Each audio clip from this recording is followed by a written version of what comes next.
नमस्कार। प्रस्तुत है आज का चिंतन। समस्या: आत्म सुधार का क्रम किस प्रकार अपनाना चाहिए?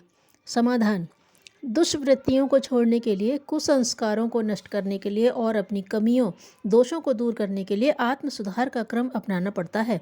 इसके लिए अभ्यास और विचार संघर्ष के दो मोर्चे तैयार करना चाहिए। अपने स्वभाव में सम्मिलित दुष्वृत्तियाँ अभ्यास में होने के कारण कुसंस्कार बन जाती हैं और व्यवहार में उभर कर आने लगती हैं। अभ्यस्त कुसंस्कारों की आदत तोड़ने के लिए बाह्य क्रियाकलापों पर नियंत्रण और उनकी जड़ें उखाड़ने के लिए विचार संघर्ष की पृष्ठभूमि बनानी चाहिए। अभ्यास बनाकर तोड़ा जाए और सुसंस्कार निर्माण द्वारा नष्ट किए जाएं।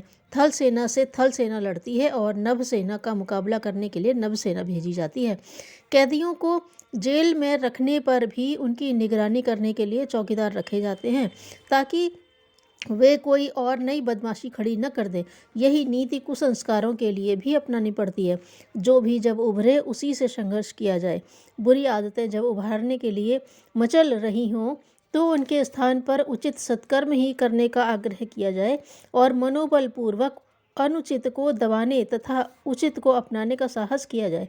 मनोबल दुर्बल होगा तो ही हारना पड़ेगा, अन्यथा सत्साहस जुटा लेने पर तो श्रेष्ठ की स्थापना में सफलता ही मिलती है। इसके लिए छोटी बुरी आदतों से लड़ाई आरंभ करनी चाहिए। उन्हें जब हरा दिया जाएगा तो अधिक पुरानी और अधिक बड़ी दुष्वृत्तियों को परास्त करने योग्य मनोबल भी जुटने लगेगा। समस्या: परमात्मा के विधान में अन्याय अथवा पक्षपात की कोई गुंजाइश नहीं है। संसार की विभूतियों का सबको अधिकार है।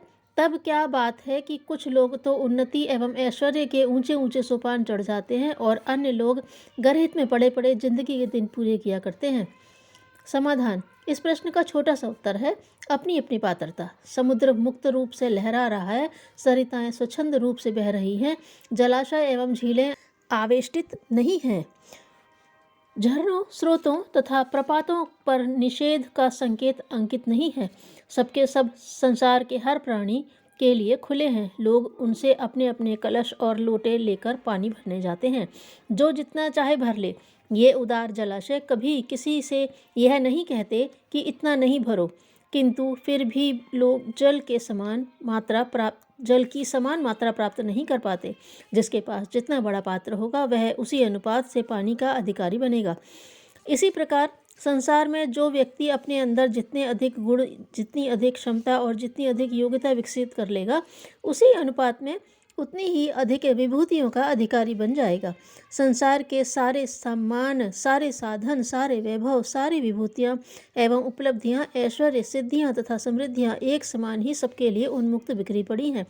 जो चाहे अपनी साधना एवं अध्यावसाय के बल पर पात्रता प्राप्त कर लूट ले। ईश्वरीय प्रसाद तथा पुरस्कार न तो किसी के लिए सुरक्षित है और न वर्जित। उसके न्याय विधान में न तो किसी के लिए अन्याय होता है न पक्षपात।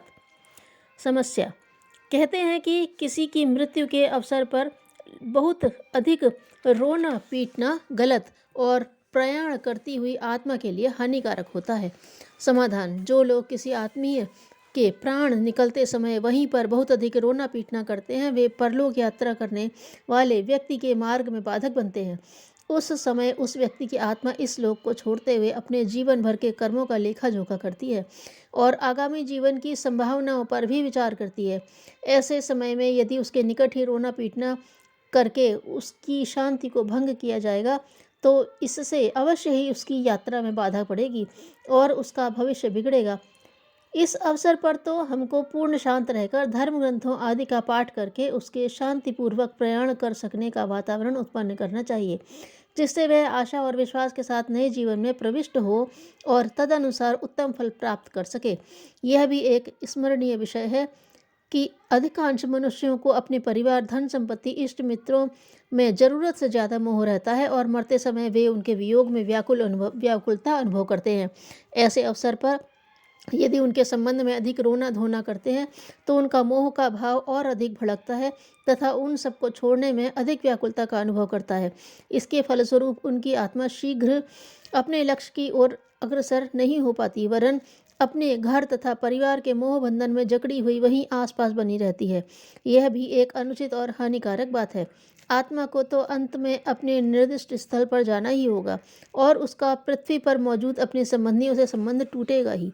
पर इस समय इस प्रकार मोह का बंधन दृढ़ होने से आत्मा उच्च गति में जाने के बजाय बहुत समय तक निम्न गति में ही बनी रहती है और उसकी सद्गति होने में बड़ी बाधा उपस्थित हो जाती है। माना कि मोह माया शून्य मनोभाव रख सकना साधारण संसारी मनुष्यों के वश के बाहर की बात है, लेकिन यह भी मानना होगा कि मृत्यु पर बहुत अधिक रोना पीटना और माथा छाती कूटना आदि प्रशंसनीय कार्य नहीं है, वरन एक गलत एवं हानिकारक ढंग है। समस्या: मनुष्य की श्रेष्ठता और निकृष्टता को किस प्रकार परखा जा सकता है?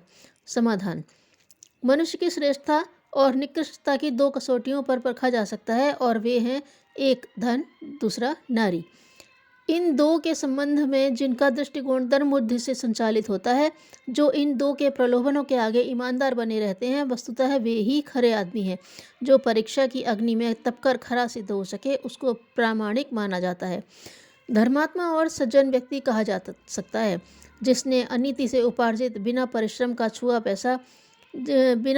पैसा छुआ न हो, जिसे ईमानदारी की कमाई में ही संतोष है, उसे संत कहा जा सकता है। जिसकी आंखें युवा नारी में अपने वयस्क बहन या पुत्री की छाया देखती हैं और नर नारी की आत्मा में जिसे अंतर नहीं दिखता, उसी को ब्रह्मचारी या वैरागी कह सकते हैं। समस्या: ओम का क्या अर्थ है? समाधान: यह ईश्वर का स्वयं घोषित सबसे छोटा नाम है। ओम में 3 अक्षर मिले हुए हैं, अ उ म।